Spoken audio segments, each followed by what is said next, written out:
world, because, I mean, otherwise there would be so many people believing in him. Well, I don't read my Bible, because I don't think there's a lot of help in it, really. And I don't go to church unless I feel sad, in which case I do. God's with us everywhere.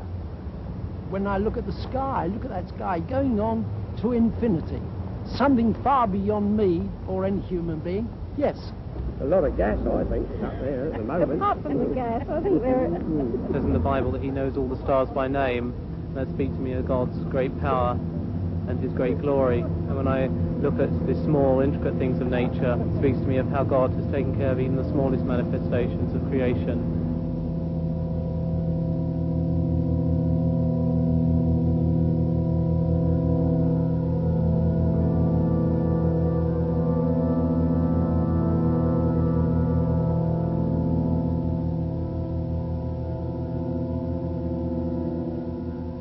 Good evening. Well, are we small manifestations of God's creation, as the man on the film said, or purely products of chance, who for their own comfort have invented the idea of God? To put it another way, did God create man or man create God?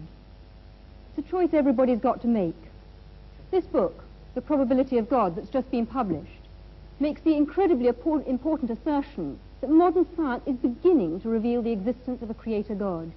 Its author, Hugh Montefiore, the Bishop of Birmingham, is with us here tonight, and next to him we have Paul Davis, who's the Professor of Theoretical Physics at the University of Newcastle, and then on my left I'm joined by Professor Sir Freddie Eyre, philosopher and logician and well known to all of us, and on my far left Professor Sir Herman Bondi, Master of Churchill College, Cambridge, a renowned scientist and President of the British Humanist Association.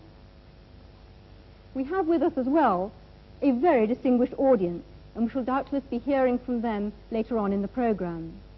But is a discussion on the nature and existence of God relevant today?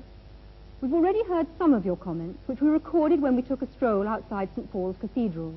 To our surprise, we found most people rather interested in the idea of God. What's your God like? Someone I can talk to when I'm feeling on my own, I suppose. The way he's normally portrayed is as an individual, something in man's own image, and I don't believe that at all. I think he's got a lot of value for a lot of people, especially for lonely people and old people, probably. And for you too? He's my sort of reserve when I'm on my own. He's fit, he's got a beard and long hair. Black long hair and a black beard. I don't think he's like a person, but he's just a voice. I think he's great, and he just helps you. And then in the night, sometimes in the dark, you feel so scared. But then when you think of God, you don't feel scared anymore. He's tall with a beard, and he's just a great man. He looks a bit like you in some ways. I do believe there is something that well, not exactly makes decisions for us, but knows more than we do. Do you believe in a God? No, only actually from the point of view that I do believe that there is a point beyond which people are unable to comprehend, and when that point is arrived at, then they encapsulate the whole thing in the concept of a God. When I look around at the suffering in this world, then I don't believe there's a God. If there was a God, it wouldn't cause the suffering that there is in this world. Then again, I think of Ethiopia with the Live Aid concert, and maybe there is. To get all people together, to get money together for children. I think, yeah, there is. It's got to be. Well, was our universe created by a God or not? Hugh Montefiore's book says yes, and takes a fresh look at natural theology, which, as far as I understand it, is the argument that says that you can perceive the existence of God directly from the evidence of nature, and that, of course, includes scientific evidence. Hugh Montefiore, couldn't it be argued that you are, in fact, trespassing on other people's patch? Well, yes, you could argue anything, but I don't really see why we shouldn't reflect on what the scientists have said. I think people mix up science with the philosophy of science, that is, its meaning and interpretation. I really think anyone can have a go at that. I certainly have, and will continue to do so. I don't want to prove from the natural sciences that God exists. That I don't think can be done. But I do think we can now see that there's a high probability that this world is not a random occurrence. And that seems to me to say a very great deal. Right. Herman Bondi, what do you actually feel about that? Because do you feel in any sense it's a misuse of science? No, I wouldn't call it a misuse, and I was very much impressed by the book for its erudition and for its honesty. But I do think that the argument of this very good book leaves me stone cold. Not because I'm short of awe, not because I'm short of wonder. I feel our universe is wonderful and something to be awestruck by. What worries me is that this book will be taken by many people to prove Christianity, or at least to make it probable, or to prove or to make probable some other religion in which there is a revelation which makes people say, I know God's will. And that, to me, is a great source of evil. No, well, I must come back here and say that all that you can do from natural theology is show the hunger in men and women's hearts for God's personal self-disclosure, which I believe that he has given us. And although terrible things have been done in the name of religion, I will agree with you, I also think that the most wonderful things have been done. And I'm always interested that people like you only mention the terrible things. Not only. Right. Earlier on, Paul Davis, I described you as Hugh Montefiore's scientific champion, and presumably you've got a considerable amount of sympathy with Hugh. Would you like to explain that a bit further?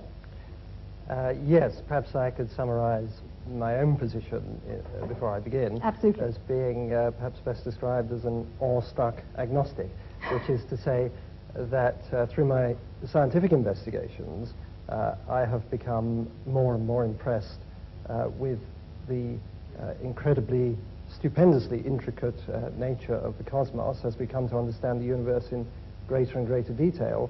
So it seems more and more remarkable that things have been arranged such that in its broadest sense the universe is self-aware. That is, that it permits the existence of intelligent observers such as ourselves. And it seems to me that this is not something which is inevitable, that the world could have been arranged differently, and that the fact that things have been arranged so that we can exist and observe the world, and that, moreover, our existence seems to depend very delicately upon the organization of the cosmos and the nature of the laws of physics. The fact that that is so seems to me a puzzle, and a puzzle that deserves an explanation. In other words, I would like to know why the world is the way it is. I can't accept it as a brute fact. I would like some sort of explanation. Right. Freddie Eyre, I imagine that as far as you're concerned, we've been talking a whole lot of rubbish so far. I'd like to hear your view on the subject. I don't think we've been talking rubbish. I think there's been a lot of bad logic.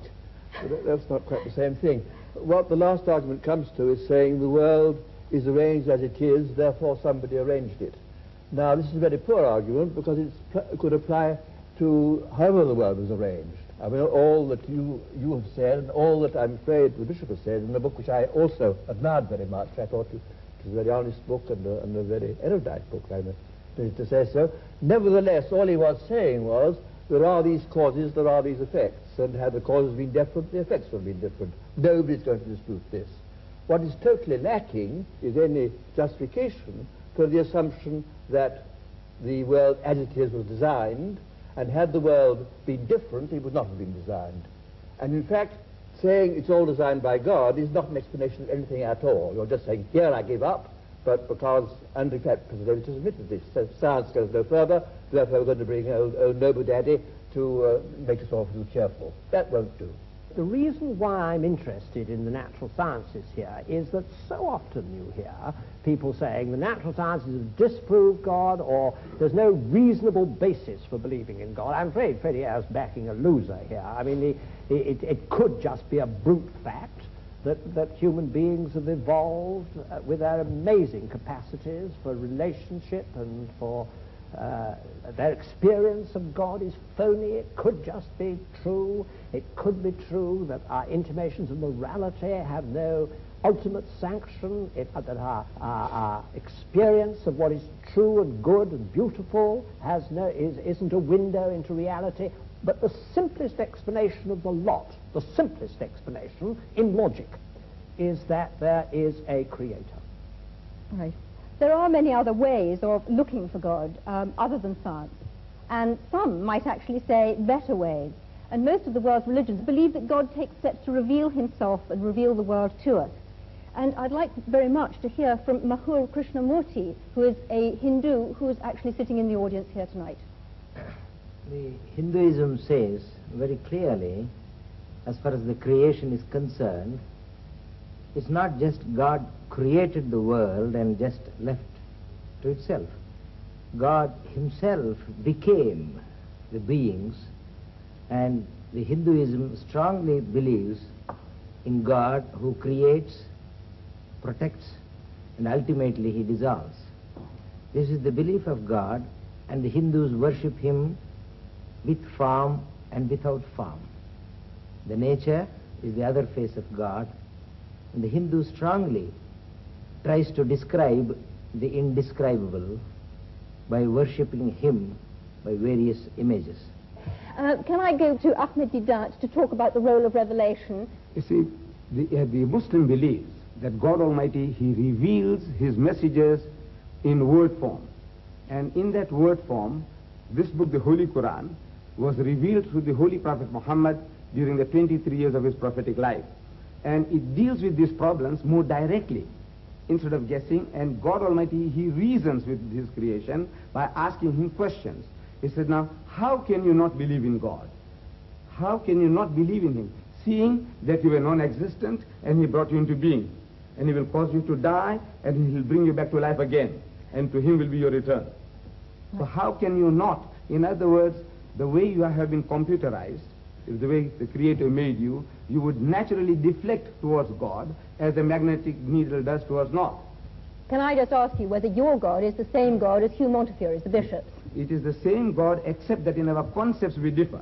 You see, the Archbishop, ultimately he will come to making Jesus Christ as God, a God incarnate. Now, the Muslim says, no, God is God and man is man. Right, can I move on now? Philip Eden, as a Buddhist, what in fact do you feel about this? Because your concept of God is quite different. Yes, well, as far as Buddhism is concerned, there is rather a different approach. We feel that there is a fundamental reality or truth or ground of being, which of course is in everything and behind everything. I think that many of the followers of theistic religions tend to believe that God is out there somewhere in the cosmos, and that it's necessary for human beings to try and somehow establish a relationship with him. As far as the Buddhist is concerned, that reality is everywhere and in everything, so that the task of the individual is to understand that reality in himself, and that is the methods that are developed in Buddhism to help somebody to come to that realization. We feel